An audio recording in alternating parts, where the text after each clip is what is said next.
画面中，3架 AT3自强号喷射教练机拖着蓝白红3色彩烟，以经典的编队呼啸而过，在夕阳下完成了他们在雷虎小组服役的第230场演出。这是他们的谢幕演出。随后，他们没有像以往那样向左回转，而是默默右转脱离，仿佛一位老兵完成了最后的敬礼，走入历史的幕布。5架永鹰机则正面冲场，通过观礼台上空。这一幕发生在2025年8月5号的台湾冈山基地。服役超过40年，被誉为喷射年代摇篮的 AT3 终于要完成它的历史使命，逐步退出舞台。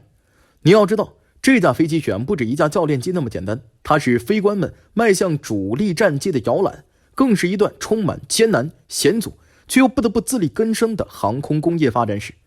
AT3 的故事要从上世纪70年代中期讲起。那时候空军的高级教练机还是老掉牙的美制洛克希德 T-33A， 这批飞机从1957年就开始服役了，早就到了该颐养天年的年纪。航空工业发展中心接到了一个硬任务，开发新型喷射教练机。这个项目一开始的代号叫 XAT3， 中文名字就是我们熟悉的红翔2号。在那个大背景下，想自己搞喷气机，光凭一腔热血是远远不够的。于是航发中心找上了美国的老牌航空巨头诺斯洛普公司。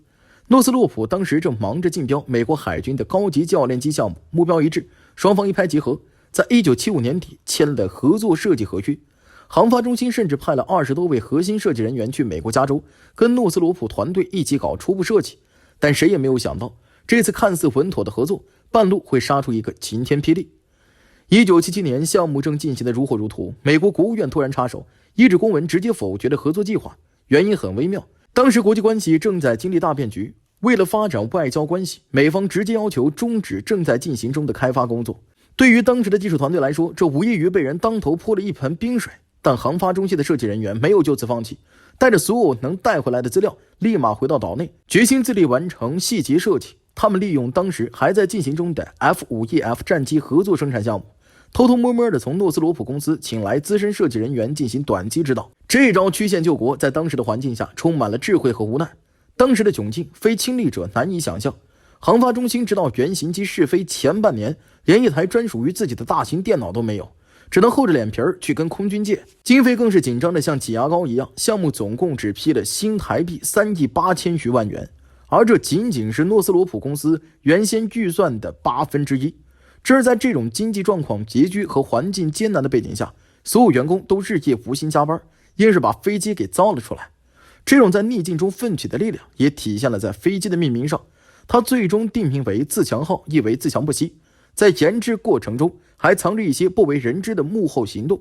比如说原型机的秘密转运。1980年7月17号，首架 XAT3 原型机终于装配出厂，并举行了接采仪式。但接下来为了试飞，飞机需要从航发工厂所在的地水南托运到空军清泉港基地，行动代号为天运演习。大家都知道 AT3 的翼展比 F5 战机大，但还是没料到在托运过程中，这架庞然大物竟然无法通过平时拖 F5 进入水南基地的第16哨所。眼看天快亮了，如果绕回大门，就可能迎面撞上上班的人潮。对于当时还处于保密状态的 AT3 来说，军方极不愿曝光，怎么办？为了保密和争分夺秒，相关单位做了一个大胆的决定，他们硬生生地将哨所的一部分给拆了，这才让 AT3 顺利拖行。经过2个多小时才进入清泉港基地。试飞成功后，自强号 AT3 在1984年3月正式移交空军服役。它之所以能成为一代经典，除了承载的历史意义，还因为它在设计上达到了专业与经济的平衡。首先是动力，它选用的是2具美国盖瑞特公司 TFE731-2-2L 无后燃气涡轮扇发动机。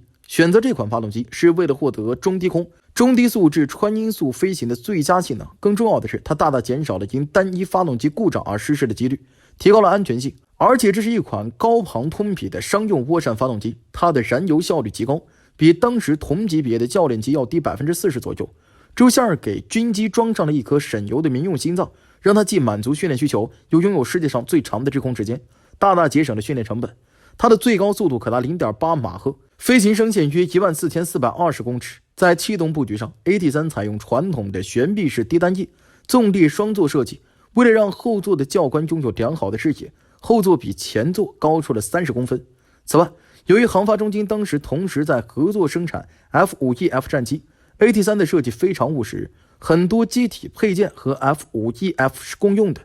例如起落架这种通用性，简直就是后勤维护部门的福音，极大的降低了后勤复杂度和成本。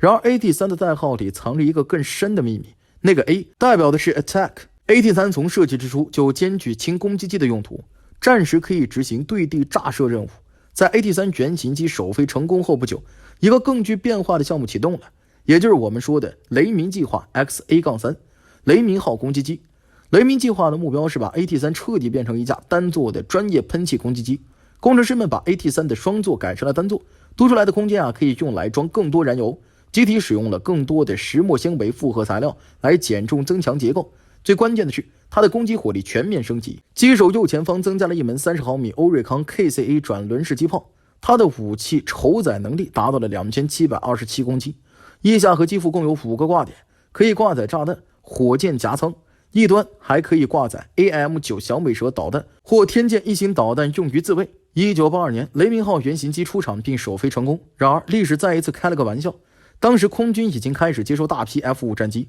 后来又通过阿里山计划获得了近2个连队的 F104二手战机。在飞机够用的情况下， XA-3 攻击机项目在1983年7月被宣布终止。但故事并没有结束，因为雷鸣号的技术遗产被巧妙地魔改到了 AT3 教练机上。在1990年，空军成立了一个神秘的35夜攻中队，部分 AT3 教练机被调去执行夜间对地、对海巡逻和电子作战任务。其中最引人注目的是2架特殊的魔改机 XA-3 的2号原型机和一架 AT3B 教练机，它们被用来测试更先进的系统，比如机鼻内塞进了 AN/APG-66 射控雷达，座舱里换上了多功能显示器和抬头显示器。据当年驾驶过它的飞行员回忆，这些系统在当时来看比很多现役战机都要先进。不过这背后也隐藏着巨大的风险，虽然航电先进，但当时的 XA-3 AT3B 并没有配备雷达预警系统，这意味着如果被敌方雷达锁定，飞行员可能根本没有察觉，只能听天由命。用老飞行员的话来说，真要升空就得做好回不去的打算。这种在刀尖上跳舞的战备状态，也反映了那个年代面对压力时航空工业所能够拿出的全部底牌。最终，雷鸣号没有实现大规模量产，夜攻中队后来也解散了。AT3 回归了它最主要的身份——高级教练机。作为教练机， AT3 尽职尽责，培养了无数战斗机飞行员。从1984年服役到今天，它一直是空军飞行员从螺旋桨 T-34C 初教机到喷气式战机之间的重要桥梁。有些教官一生都和它捆绑在一起，比如林绍文教官，他在2014年就创下了 AT3 飞行时数破万的记录。AT3 的另一个为人所熟知的身份就是空中表演家。1988年，他正式取代 F5 战机，成为雷虎小组的表演用机。在各种国家庆典和基地开放活动中， AT3 总是喷着红、蓝、白3色彩烟，以舞击大雁、炸弹开花等精湛的特技动作为观众带来了视觉盛宴。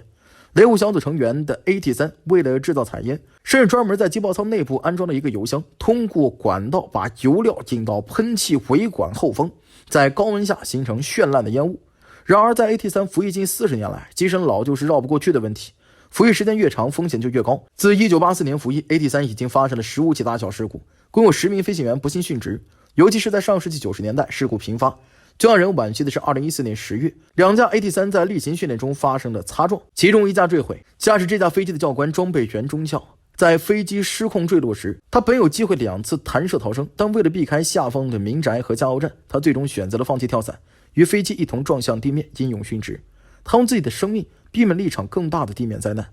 最近的还有2022年5月31号清晨，在高雄港山，一架编号0852的 AT3 教练机从空军基地起飞，执行学院的第2次单飞训练。年轻的飞官徐大军年仅23岁，飞行总时数不过116小时20分。就在他报告飞机状况一切正常，准备加入机场冲场航线时，雷达上的光点突然消失了。短短几分钟后，这架服役近40年的老兵就以一种令人心碎的方式坠毁在了冈山区田厝一路附近。这再一次暴露出了 AT3 的一个致命缺陷，它没有配备黑盒子。这意味着想要还原坠毁前到底发生了什么，无论是机械故障、鸟击，还是飞行员瞬间的处置失误，都变得极其困难，只能依赖间接证据，比如地面的监控或者是目击者的证词。对于一个资浅的飞行员来说，如果在低空发生了突发状况，处置时间非常紧迫，难度极高。种种因素下， AT3 的时代终于画上了句号。随着一代喷气教练机永鹰号的逐步服役，空军的训练体系正从3阶段3机种